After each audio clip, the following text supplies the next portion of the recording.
Баршаңызға сәлем достар, менің YouTube каналыма қош келдіңіздер. Бүгін сіздерге пайдалы ақпараттардың легін жалғастыратын боламыз. Ең алдыменен көп адамды мазалап жүрген желкеге тұз неден жиналады, қалай пайда болады деген секілді, оның емі бар ма деген секілді сұрақтарға бүгін бірге жауап іздейтін боламыз. Ал ендеше кеттік. Мойынның қытырлауы, қозғалудың қиындауы, бірден бұрылған кезде ауруы желкеге тұздың жиналғанын білдіреді. Мұны дер кезінде емдемесе, соңы остеохондроз деген ауруға ұласуы мүмкін. Тұз жиналу уақытта жаста адамды да таңдамайды. Кез келген жастағы адамды өз құрығына іліндіреді. Сондықтан да мойында жиналған тұзды уақытында кетіруге қамдану керек.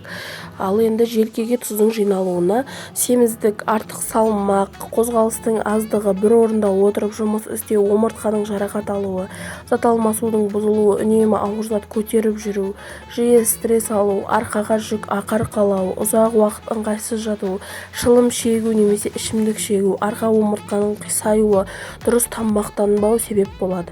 Мұны емдеу ұзақ уақытқа созылады. Бұл дертке әсіресе кеңседе отырып жұмыс істейтіндер, тігіншілер шалдығады екен. Тұзды біртіндеп кетірмесе, омыртқа арасында жарық ісік пайда болып, жүйке жүйесі нашарлайды. Мойынға тұздың жиналғанын қалай білуге болады? Басты бұрғанда ауырсыну байқалады. Ауырсыну бастың артқы жағына, иыққа, құлаққа таралуы мүмкін. Кейде қабынған жүйке ұштарына байланысты ауырсыну тіпті қолға да өтеді. Басыңызды бұрғанда сықыр естіледі, тіпті басты кілт бұру мүмкін болмай қалады. Бұрған жағдайда біреу шерткендей әсер аласыз. Құлақтан шуыл естіледі, әсіресе төсектен тұрған кезде құлағыңыз шуылдайды. Оған қоса басыңыз айналады, көзіңіздің алды қарауытады. Бұл бірнеше секундтан минутқа жалғасады. Көру қабілеті төмендейді. Тұздың әсерінен көзге қажетті қан мен оттегі жетіспейді. Жүрген кезде аяғыңыз бірден ұйып қалуы мүмкін. Қан қысымыңыз көтеріліп, жұмыс істеуге қабілетіңіз нашарлайды. Емделу жолдары қандай? Мойынға жиналған тұзды кетіруге болады, бірақ 7-10 күн ем алу ол жеткіліксіз. Оған айтарлықтай уақыт керек. Сонымен қатар күтім, дұрыс тамақтану да маңызды рөл ойнайды. Мүмкіндігінше невролог дәрігердің қабылдауына жазылған ем жүргізгеніңіз абзал. Дәрігер сізді толық тексерістен өткізген соң қажетті ем жасайды. Алдымен бұлшық еттің ауырғанын басатын дәрі береді. Мойынның қан айналымын реттейді, омыртқаның жағдайын жақсартады, зат алмасуын қалпына келтіреді. Бұл үшін тек дәрі ішу жеткіліксіз. Мейлінше жиынтық ем алу керек. Тұзды кетіруге физиотерапиялық ең керемет көмектеседі. Оған қоса компресс маздың да көмегі бар. Арқаңыз, омыртқаңыз, басыңыздың неліктен ауыратынын білмейтін болсаңыз, сізде ақ тұз көптеген остеохондроздың белгісі байқалады.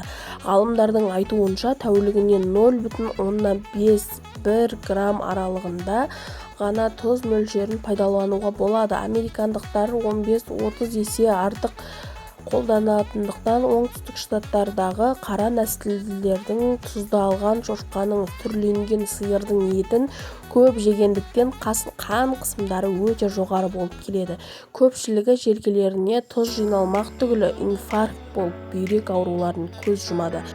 Тұзсыз ас ауқат болмас ішкенмен, май түспес қара суды піскенмен дегендей, тағамды тұзсыз жей алмаймыз, бірақ мөлшерден тыс қолдансақ зардабын тартамыз.